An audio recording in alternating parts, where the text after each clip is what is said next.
Welcome everyone. So today is the sort of first of I think we have five meetings this month set up to talk about different R&D topics happening in the US-CMS or US-Atlas ops programs. So today there's a talk from Savannah and Rui on two different topics. So we'll go ahead and get started and give Savannah the floor on graph-based particle tracking. Great, thanks. Yeah, so I'm going to be talking about work I've been doing with several other people on using graph neural networks and geometric deep learning more broadly for particle tracking in HL-LHC like environments. So just a quick introduction to graphs and graph neural networks. So a graph is a mathematical structure composed of nodes, which are vertices with some associated information. That could be spatial coordinates, some other kind of features, and edges, which are connections between the nodes, which can be directed or undirected, and they can also have associated information with them if that's useful. So graphs are used to represent many types of relational or geometric data. This is a really rich field of machine learning research.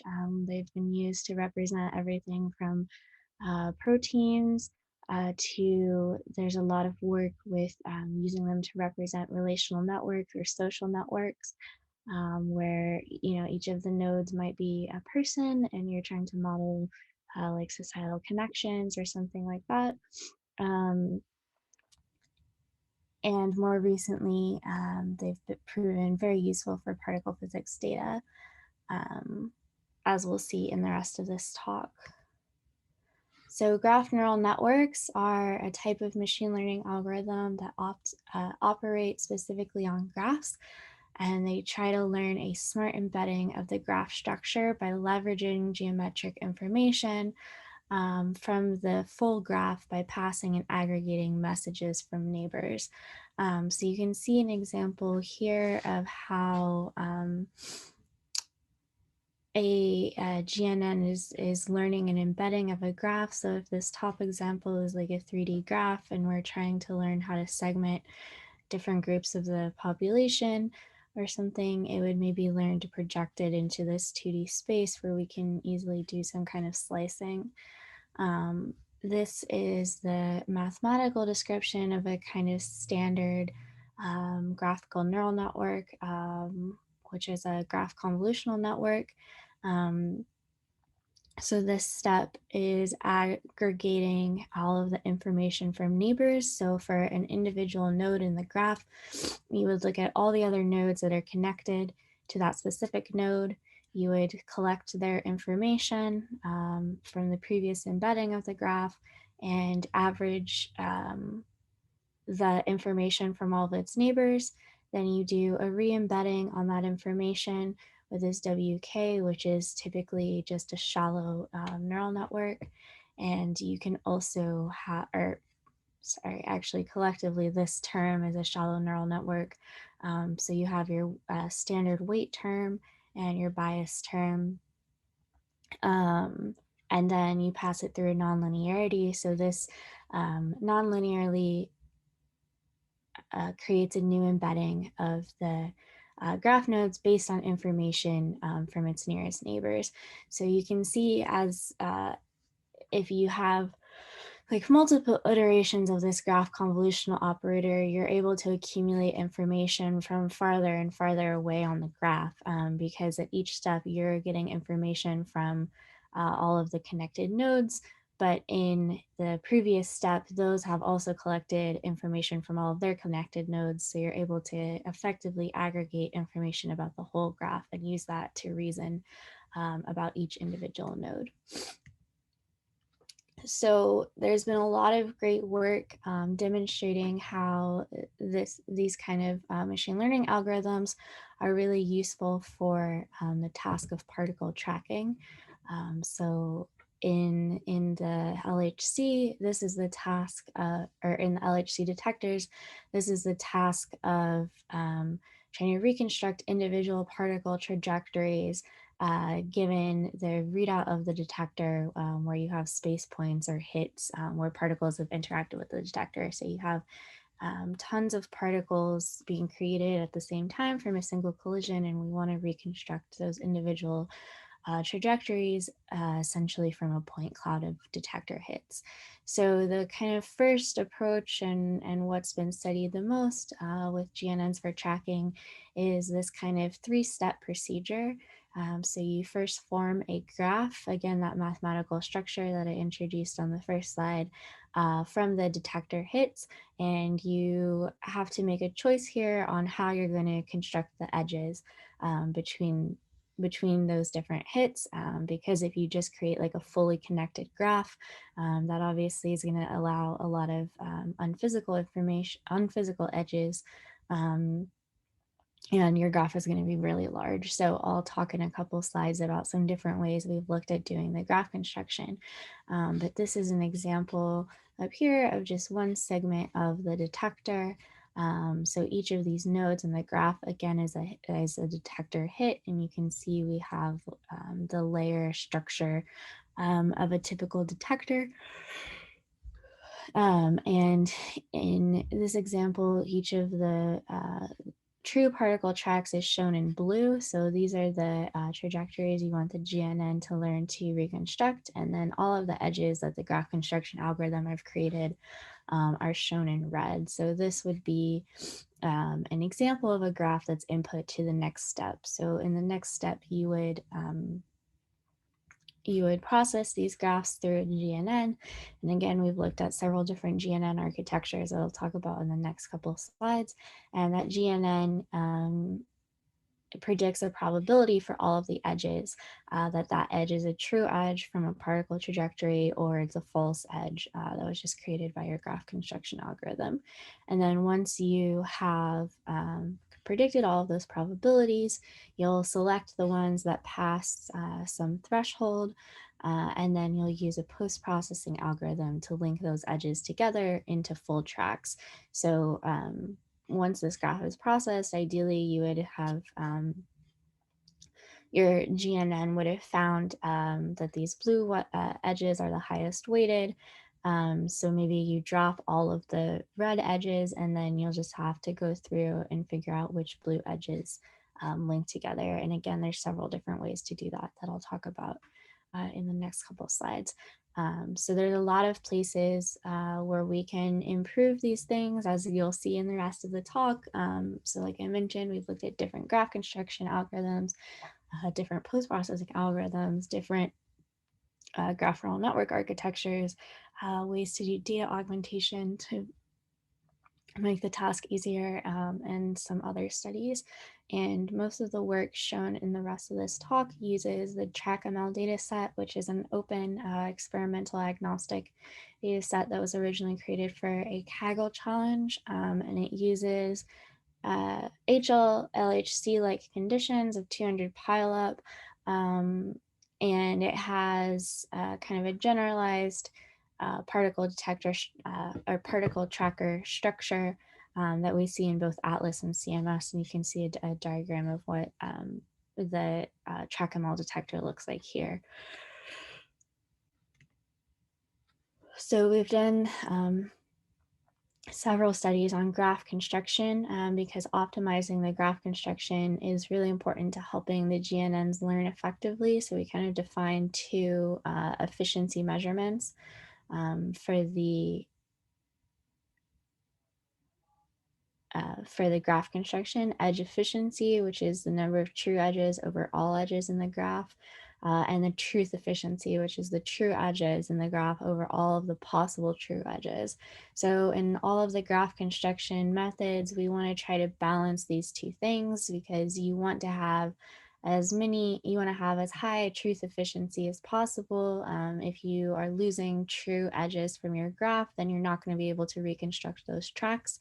But you also want to try to maximize edge efficiency as much as you can, because again, a lower edge efficiency makes the learning task harder, and it also makes your graphs much bigger and more unwieldy to deal with. So we have several ways that we've been looking at doing graph construction. The kind of standard one is what we call this layer pairs method, where we create edges between nodes in an individual and in adjacent layers within some certain delta phi delta r range. So basically you create all of the possible edges between one tracker layer and the next tracker layer that is within some acceptable slope range. So you're not creating edges that go, kind of around the detector in an unphysical way. We've looked at a couple of modifications on that. So layer pair plus, we allow edges within a layer. So you can have, for like really low momentum tracks or really low momentum particles, you could have multiple hits in the same tracker layer. We've also looked at well, I'll show in a couple slides on the data augmentation. We've looked at extending this, which was originally done just for the barrel of the tracker to include the end caps. And then we are also looking at a k-nearest neighbors graph construction algorithm where you form edges between a hit and its k closest neighbors. And this is interesting because you can customize the distance metric that you're using to decide what the closest neighbors mean. And then we're in the process of studying several other methods as well, like a dynamic KNN where the graph is reconstructed at every iteration of the GNN based on information that you've accumulated on the edges from the previous GNN iterations. Learned clustering, where you actually use a neural network or some other kind of learning algorithm to do the graph construction. And then something that we've seen be really promising recently is this density-based scan in eta-phi space. So this is a different representation of the input data using the eta-phi coordinates, and you can see this already gives you a pretty good separation between different tracks, which are each a different color here. So then if you just do a density-based scan, which essentially connects points in dense regions of the input point cloud, you get a pretty efficient graph construction for free, which will make your GNN learning task easier downstream. And we're in the process of measuring, optimizing these methods. We're actually working on a paper, well, we just submitted for VCHEP, but we're still actually finalizing a couple of the measurements there. So I unfortunately don't have some of them included in this talk. But there will be new results out with a full optimization study for these different graph construction methods very soon. So edge classifiers are the architecture that's been most studied for this kind of tracking problem. So in addition to that node convolution that I showed a couple of slides ago, these architectures also run an edge convolution, which is essentially the same kind of operation, but you're updating the embedding of the edges and their features if you have edge features. So you get updated information on both the nodes and the edges. These are typically recursively connected, so you can have a graph module which is like a node and edge convolution, and then another graph module, so you re-embed the graph a second time with a different set of learned weights or with a shared set of weights, and you can also include information about the previous embeddings as input to the downstream models, and this has modules, and this has been shown to be a really effective architecture for tracking. So this is kind of the first proof of principle from the NeurIPS 2019 ExaTrack paper, which used 8 graph modules, again, these combinations of node and edge convolutions with shared weights and with the initial embeddings concatenated at each module. So this first embedding is added as input to all the other 7 graph modules, and each component of the graph module had 128 hidden features with a ReLU activation, and this kind of basic architecture gave really good performance, a 96% edge classification efficiency, and about a 95% track finding accuracy. And we've since been kind of studying optimizations on this original design to squeeze out some additional edge and track finding efficiency, although this initial architecture is very performant. And you can see in the top right here an example of what the GNN is kind of learning. So this is the input graph to the first graph module. So all of the edges are equally weighted, and then after being processed through the 8 graph modules, you get this result where the black edges are the ones that have been highly weighted as probable track edges, and the other edges have been reduced in color. So you can see it is, learning kind of the expected track pattern. More recently, we've been looking at a modification on this architecture called an interaction network, which is a physics-motivated GNN that was originally developed to infer object dynamics in physical systems. So at future time steps. So in the original instance of this GNN architecture, it was used to predict the behavior of physical systems. So for instance, if you dropped different weights and densities of balls, it would effectively model future time steps of that system based on the interactions between the enclosure and the objects. So we modified this or kind of readapted this to do edge reasoning instead of future time step prediction. So the interaction network architecture again uses 2 kind of modules, which we call a relational and object model. And the kind of difference between the standard architecture and this interaction network is that you do the relation reasoning for each pair of connected nodes separately, and then they're aggregated. So rather than being aggregated before you do that node convolution, or here the relational calculations, you do them all separately. Then they're aggregated, and then that information is used to re-embed the nodes. So for our task, we add an additional relational reasoning step at the end, which is used to predict the edge weights. And the upshot of this architecture is that you can push it to be quite small. So for each of our object and relational models, we have I think this is actually slightly too small, but for each of our object and relational models, we have 3 hidden layers, and we found the optimal architecture is around 40 hidden units per layer. So we have, order 10 to 20,000 hidden parameters, which is significantly smaller than other GNN architectures that have been studied for this task, which I'll talk about in a couple of slides, is going to be really helpful for some of the studies we've been doing of accelerating these algorithms. And we have extremely promising results.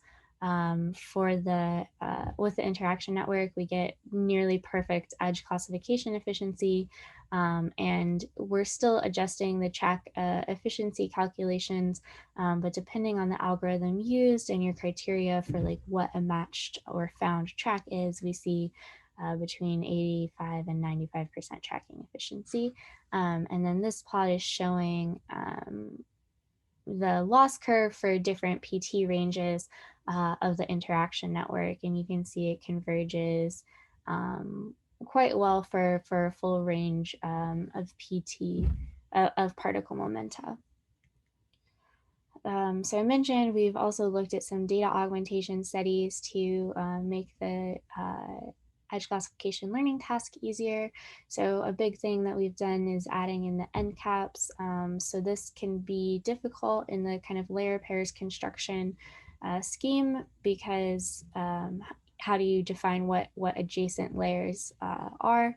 But we found using this intersecting line cut that including the end caps actually improves edge classification efficiency in most cases. We've also looked at dropping layers from graph construction. So this was a way of trying to reduce the graph size while maintaining track finding efficiency. So you would maybe drop one of the some hits from one of the center layers of the tracker, and hope that and we've tested that this does work, that the GNN is still able to reconstruct kind of the full track shape. And then we've also looked at applying Z and phi reflections, so trying to break some of the detector symmetry. And we found that phi reflection, so reflecting the graph across the phi axis actually really improved the network convergence. So the last thing, one of the last things I want to talk about is this more recent approach we've been looking at of using instance segmentation, focused GNNs to do tracking. So instance segmentation is a computer vision task where you try to identify all the instances of an object in an image. So as opposed to like a classification task where you're maybe trying to identify if a picture is of a cat or a dog, in this kind of task, you would want to identify all of the cats in a picture and where they are located.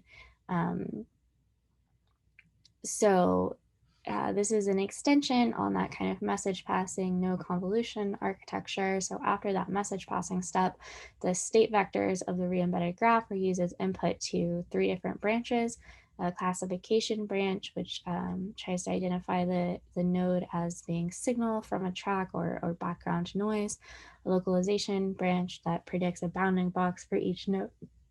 And then these bounding boxes are merged and scored to create the track clusters, and then a tracking branch, which predicts the track parameters. So the upshot of this setup is that you kind of combine the edge labeling and track binding into one step that can be trained end to end. So instead of just getting edge weights at the end of this GNN inference, you actually get track candidates and their parameters.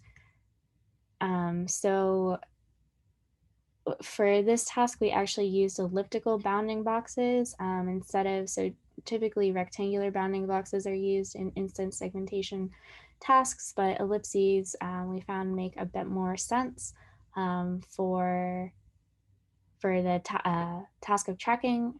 So you can see like in eta phi space, the ellipses are, the merged ellipses are able to pretty effectively isolate individual tracks. We've also looked at a bit at doing this in conformal space. Conformal space is just a transformation that maps circles in the transverse plane onto straight lines in the conformal plane. So our helical tracks, which are circles in the transverse plane, will get mapped onto straight lines, and then displaced tracks are mapped onto parabolas. So this is a nice scheme because you can do a very simple fit after you've found a track candidate, a track cluster candidate. You can just do a linear or parabolic fit to directly extract the track parameters instead of having an additional network that learns to extract the track parameters from the track clusters. So we've also been studying the instance segmentation GNN in conformal space again with promising results, but they're still being optimized. So a final thing that we're really interested in is accelerating these GNN tracking algorithms using FPGAs. So there's, I've linked our recent paper here, but there's been a couple different approaches to this. So the HLS-4ML project has implemented a one iteration of that version of that interaction network that I showed before, fully on FPGA, and has seen really promising really promising results from that. We've also been looking at using the FPGA as a co-processor. So you're streaming the data from the CPU to FPGA. And we've been trying to optimize that using OpenCL framework. Kind of as expected, I guess we've seen there's a big bottleneck in the data transfer from the CPU to FPGA.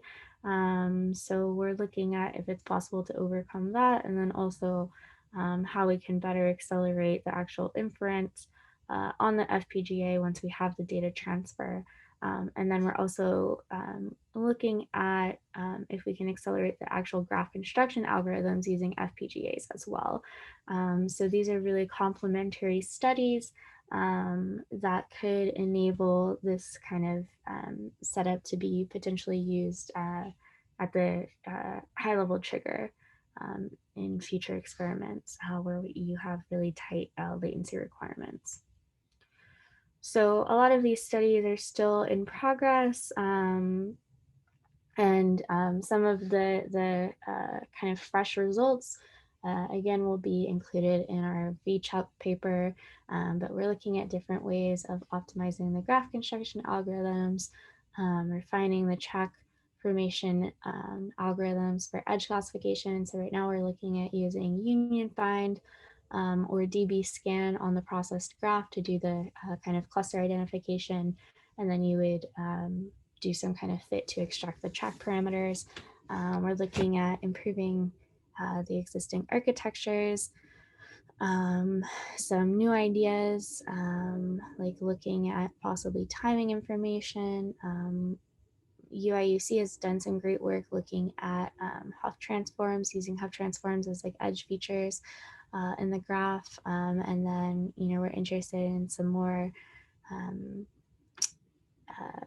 some other geometric deep learning processes like graph kernels to try to further speed up this computation. And then, of course, the biggest thing is that we need to test performance in the actual LHC detectors.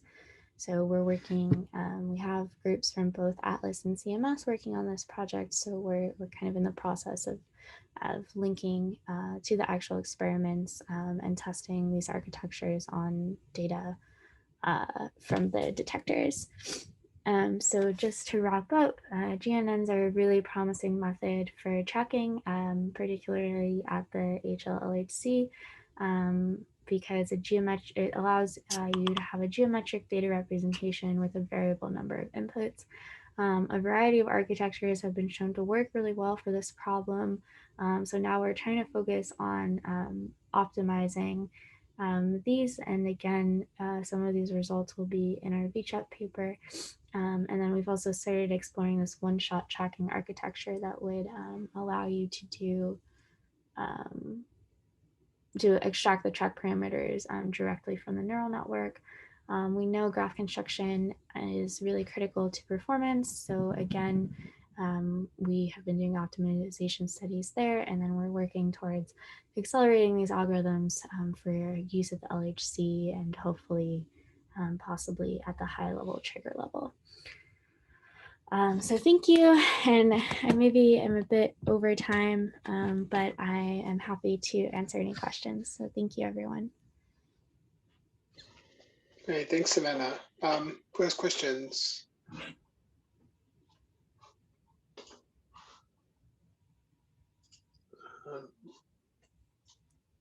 Ollie. Yes, thank you, Savannah. That was a good talk. So 2 or 3 slides ago, you talked about performance. The next slide. Right, test performance no, sorry, the test performance in high luminosity. I was asking, can you give us an impression of how the performance of GNN-based tracking is compared to traditional tracking? I mean, how much CPU would you need to do the same thing as you would when you do traditional tracking? Yeah, that's a great question. So I don't have an exact answer. I guess without the acceleration step of using either FPGAs or GPUs or parallelizing these operations, right now it's not fast enough without some kind of acceleration, but neither, I guess, is the kind of traditional common filter tracking approach. So there's a lot of kind of complementary projects ongoing right now, some of which are like parallelizing the existing Kalman filter approach, and then some which are looking at these kind of new architectures. And we're still kind of working on direct comparisons of the computing requirements for those. So I guess I can say that the FPGA acceleration studies are really promising, but we don't have exact comparisons yet. Okay, thanks. And it would be really interesting to see, okay, I have whatever, 1,000 simulated events, and I can reconstruct them in an hour with so many CPUs or with 10 FPGAs or 20 GPUs. Something like these comparisons would be really interesting.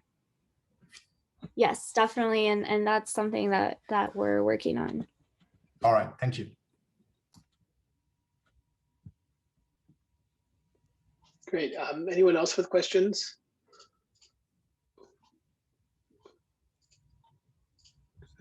No, doesn't look like it. Thanks again, Savannah. Yeah, I think Ollie hit home the question I was going to ask about the sort of performance comparison. So that's great. Sounds Really good nice for talk. the next time around. Yeah. The next talk, second talk, is Rui is talking about Sherpa performance studies that she's working on. Okay, thank you. Hello everyone. I'm Rui from Northern Illinois University, and today I would like to present my study on Sherpa performance with different Glibc releases. So first, just a short introduction on the Monte Carlo generation at Atlas. The event generation currently have been invoked by the Athena, which is the Atlas offline software, as part of the standard algorithm in the event loop. So here, this flow diagram just shows how Athena is interact with the generator code. Basically, there is a generator interface which reading the generator configuration drop options and pass them to the generator code.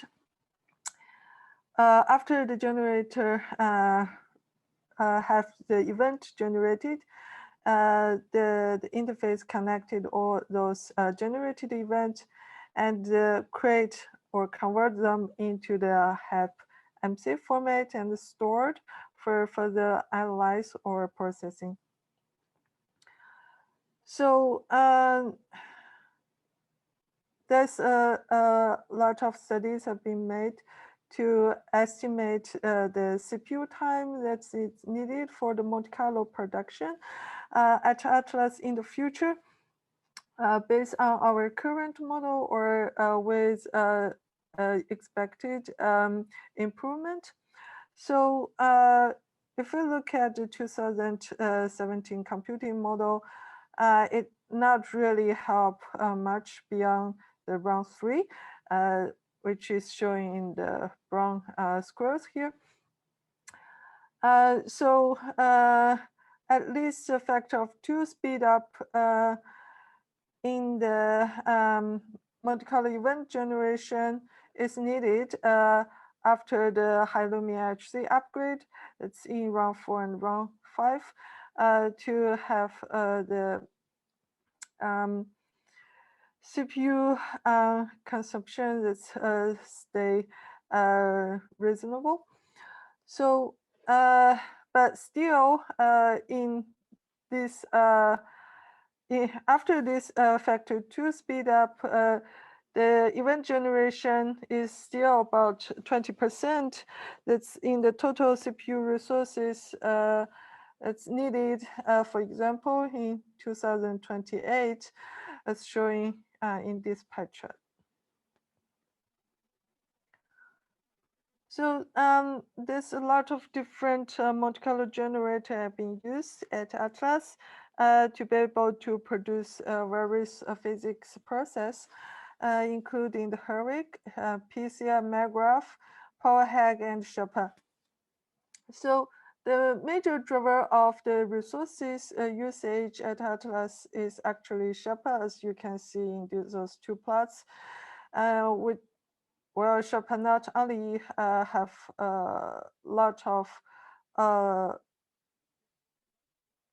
events that take long CPU times, but also have take most of the longest total CPU times at Atlas. So this is because the Sherpa is used to produce the standard model V plus jet events.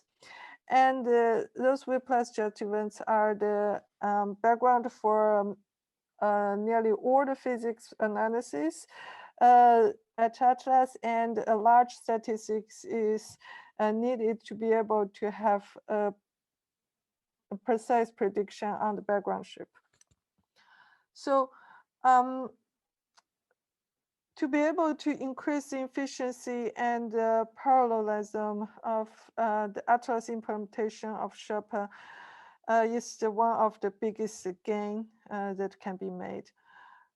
So the study that I'm going to show later is a quick study that's trying to understand the impact of the environment configuration on the Sherpa performance, and also try to figure out any possible hotspots. So the test setup are listed in this slide. We used the standalone Sherpa of 2.2.10 patch 4, which is consistent to what Atlas is using. And the test is done inside the dark imaging of CentOS 7 with GCC 6.2. And there are 3 Glibc releases have been tested.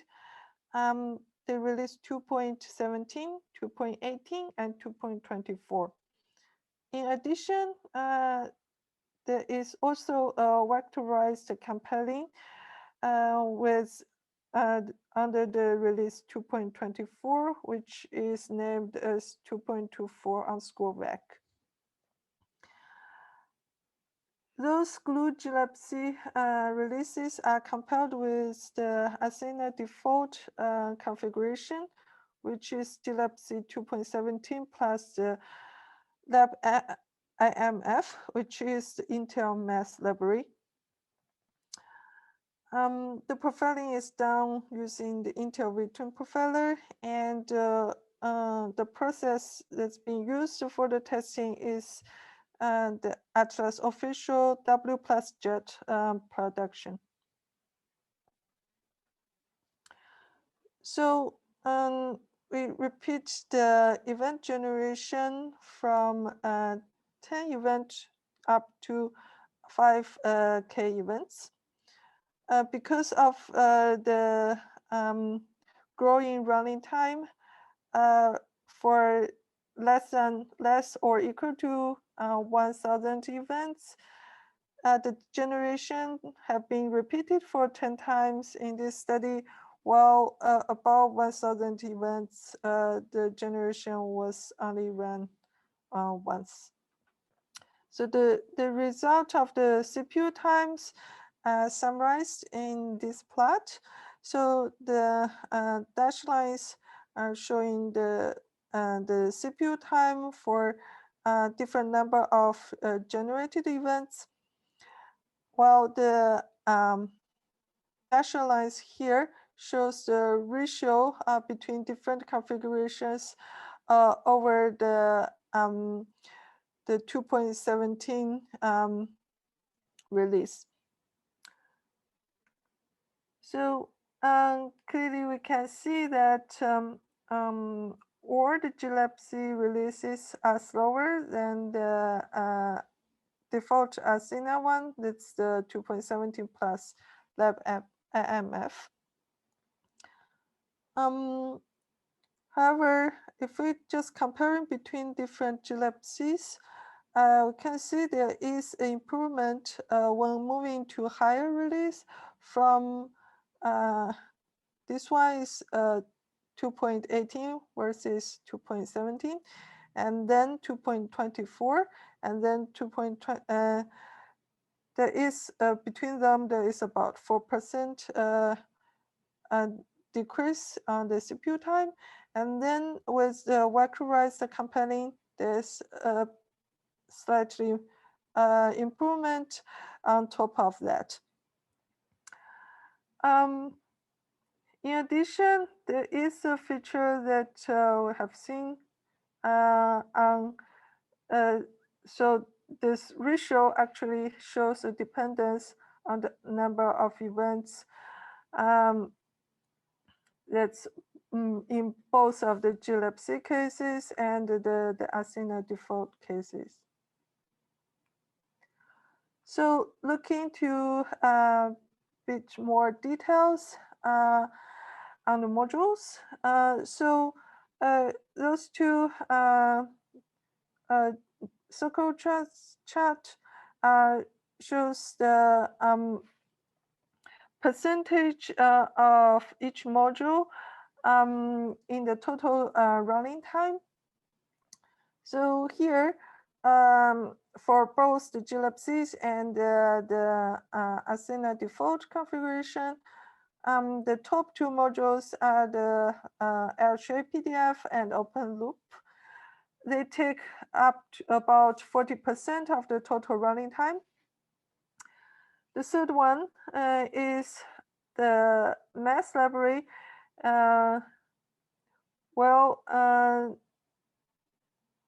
You can see that for LabMF, the time spent on the math calculations is half compared to the LabM that's come with the Glibc.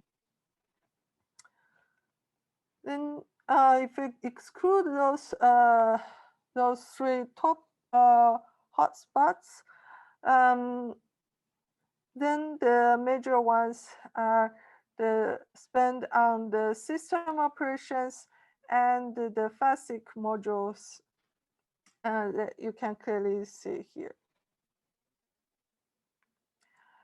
In addition, also break the running time into the initialization stage, while Sherpa loading or the packages and the tools, and event generation stage, well, it's just for the event generation, obviously. And it has been scaled to 1,000 CAN events here and also in the later slides. So in those two plots of the two stages, we can see the LabMF actually speed up the initialization stage a lot compared to the difference between the Glibc releases. However, the difference is much smaller in the event generation stage, or the different configurations are quite close to each other during the event generation. So to be able to look for more details, we pick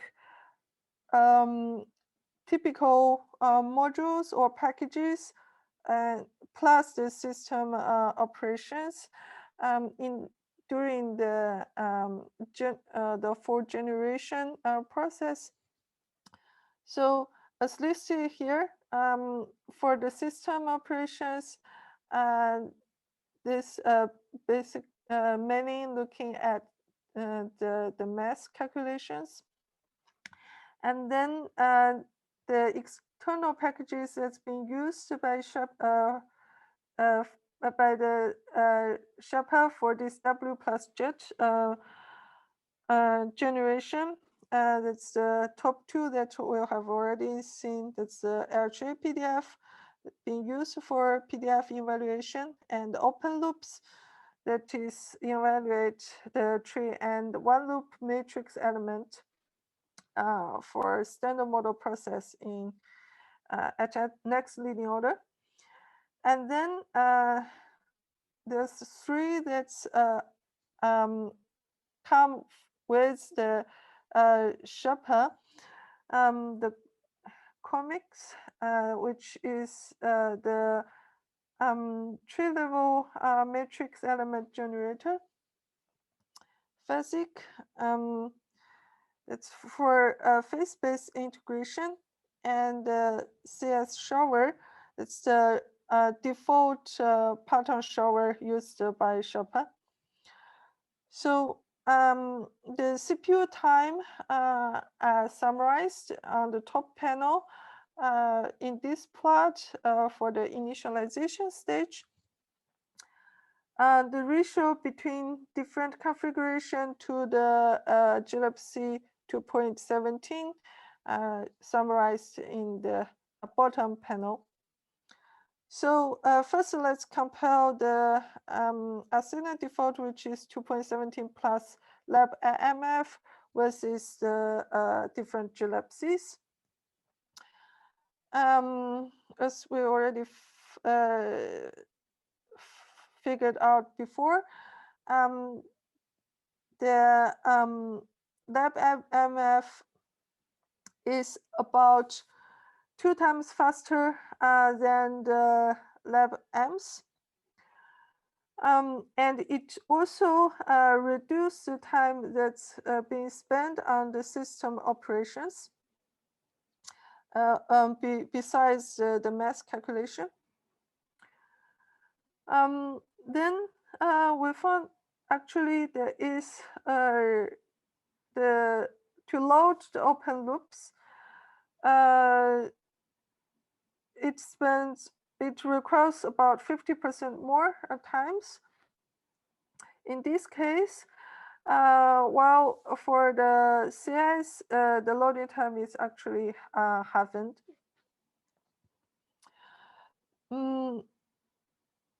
But just by looking at the total, the actual CPU time, the main driver is still the mass calculations, and while the open loop and CS are taking very small amount of time. Then looking at a bit more details between the Glibc releases, in general, the difference is small. The major difference is on the mass calculation between those LabMs. And this is up to about 20% difference between different releases. Besides the LabM, and Comic is faster with 2.24, while CS is much slower when it have been compiled using vectorized compiling under release 2.24. However, the same, they have very small impact on the total CPU times in the initial transition stage. Then moving to the event generation stage. So again, first, just comparing between the 2.17 plus the LabMF versus the Glibc releases. So again, you can see the LabMF is about 2 times faster than the LabMs. And it also reduce the time that's being spent on the system operations besides the mass calculation. And actually this reduction is larger compared to the the reduction in the initialization stage. However, when we look at the exact CPU times, this difference actually not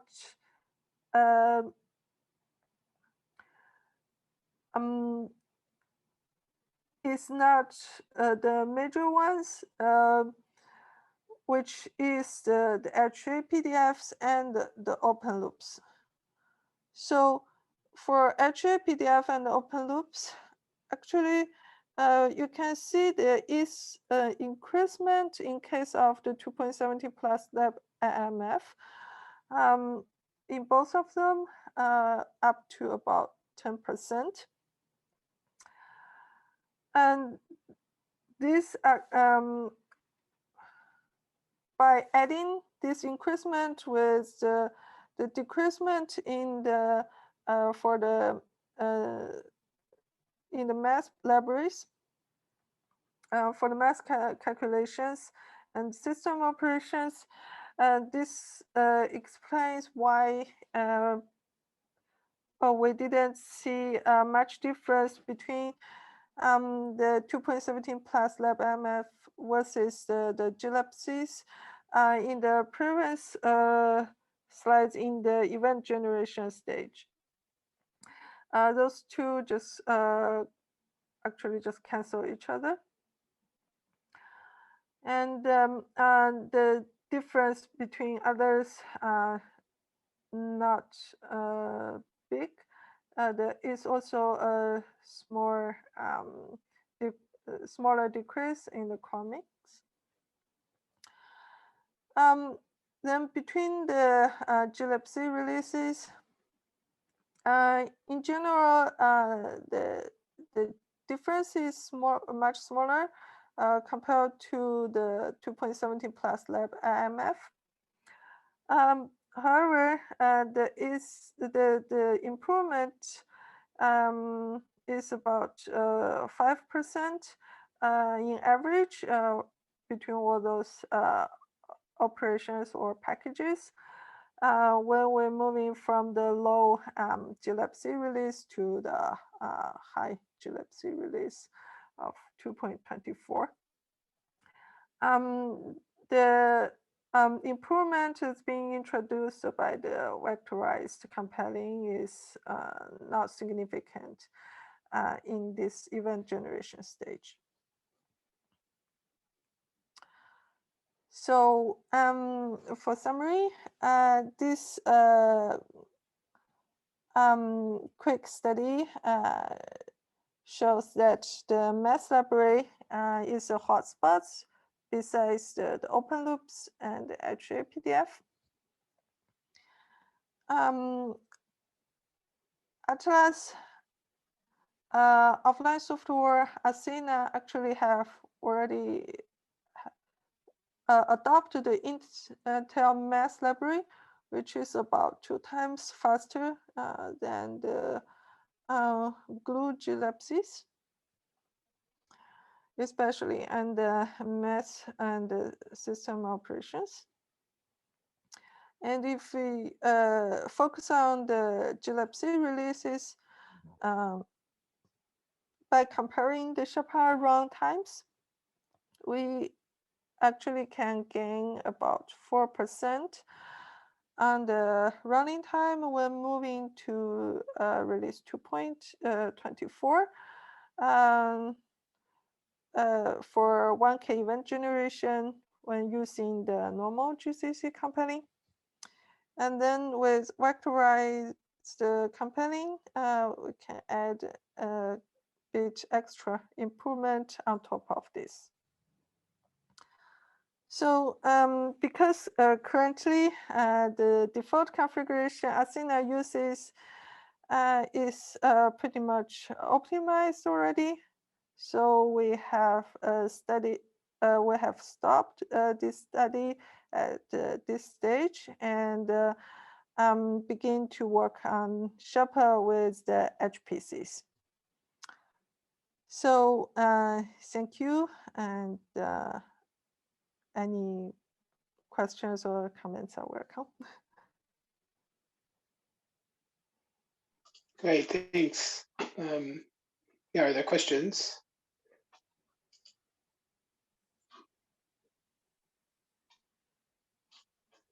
Sort of very, very interesting and detailed at the same time. I think you and I should probably talk about LHA PDF if that's something you're interested in optimizing a bit. Okay, sure.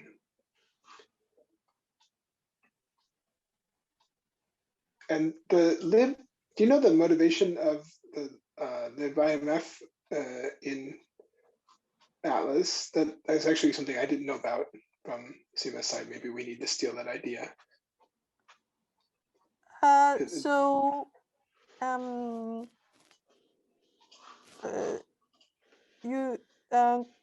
For the motivation of implementing the libIMF, so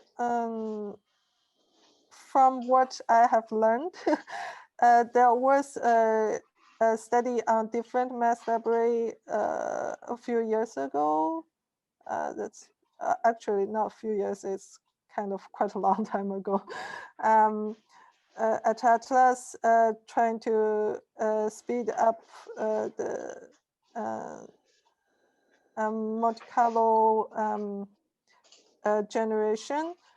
And finally, the libIMF found to be the best one that provides both efficiency and reliability. So then Athena just adopted it, but it's just the math library, not the full Intel compiler. Yeah, okay, thanks. I'll look at that. Pete, you have a question. Yeah, so I mean, the traditional thing, sorry, I missed like one part of your talk and the slides aren't up, so maybe you said this, but the traditional difference between like the GCC compiler and the Intel compiler is that the Intel compiler is a benchmark compiler, right? Their focus is on demonstrating that they can produce the fastest code on their processors. And so what I think was the case is that the assumptions in the Intel compiler, and I assume the math library is the same, is that it does very aggressive floating point math optimizations, which you can get, which are the default in the Intel compiler, but they're not the default in the GCC compiler. You can get them with minus fast math, minus fast math, or minus FS math, or whatever it is, with GCC, but it's not the default, but it is the default in the Intel compiler. That's the classic difference between these. Do you have any understanding of you know, what's actually happened here in terms of the floating point, likely floating point optimization sort of? Yeah, sorry, I actually don't have understanding for that detail. So this is basically is more high level performance. You characterize the performance at the highest level, but yeah, right. Okay, so no, but that I think is a typical observation between GCC, for example, and the Intel compiler and libraries. Yeah, because we started with different GCCs, and then we figured out actually Athena is using the Intel Math Library, so it's just added after all those GCC studies, Glibc studies. So it's it's kind of being compelled to see whether there's any competitive between the Glibc or to the Intel Math Library. We found it's just that is still the best. So. Okay, so I think the likely, we're physics oriented. So the question is then why? And my guess is that the place to look is floating point optimizations and fast math with GCC, for example. Yes, so the fast math, it's actually come with this vectorization compiling, and we didn't find the improvement is not very large. It gives some improvement, but not very big. So no, hang on. There's two things. There's the it's a few years now. Going back through this, there's the fast math, and then there's of course the fact that GCC by default compiles for sort of I have no idea what it is now, but it compiles for like a least common denominator. Are you doing any sort of architecture specific compilations? No. On the GCC side? No. Okay, so that may or may not result in vectorization. Yeah, so optimized. This is the vectorization. We have to take a look, and this very tiny vectorization that have been made on the code. Basically, it's just changing the functions that's introduced by the fast math. In that way, there's only very few cases that's the code have been vectorized, compiled. Okay, no, in any case, what you did is the right thing, which is to do the comparison and see, and then, of course, we can try and understand, what the origin is of the difference. Yeah. But okay, nice. Thank you. Thank you. Thanks. Charles, you have a question, or maybe it's a comment on this topic?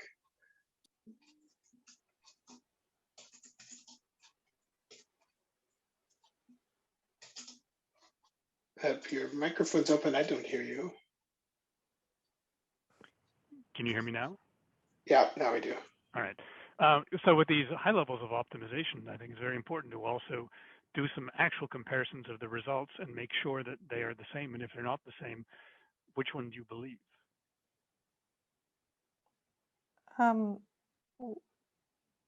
So I probably don't quite get your question. Well, do you get the exact same results between libgcc and the IMF libraries? Oh, so you mean the output? Yes. No, I didn't check on that. Because that's very important when you have these very, very high levels of optimization, and then you have to ask which one is believable. Yeah, so for that, actually, when going through the documentation of the Glibc different release, we found that those three releases have been picked. Is for some reason. So it's summarized here, and we didn't check the compare the exact output. Is because there is especially this one, there's a bug in the math calculation that's been fixed in 2.24. So And this make all the previous releases much less unreliable compared to the ones that's after, starting from 2.24. So that's the reason we didn't really compile the exact calculation, but just thinking basically from what had been written down by the Glibc developers. It's the reliability is improved for the in the later releases. Well, there may be some problem in the older ones. But the main reasons is since Athena is using the Intel Math Library, which have been well maintained, well written. That's we don't think, since we're going to use that in the future, it does almost no need to make an exact comparison to the ones that's I don't think that will be used in the later studies. But you are right, it's actually important, and we should do, although I didn't do, to compare the real output.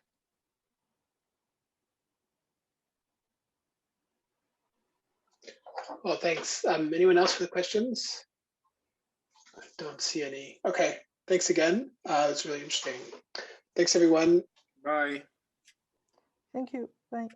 Thanks. Bye.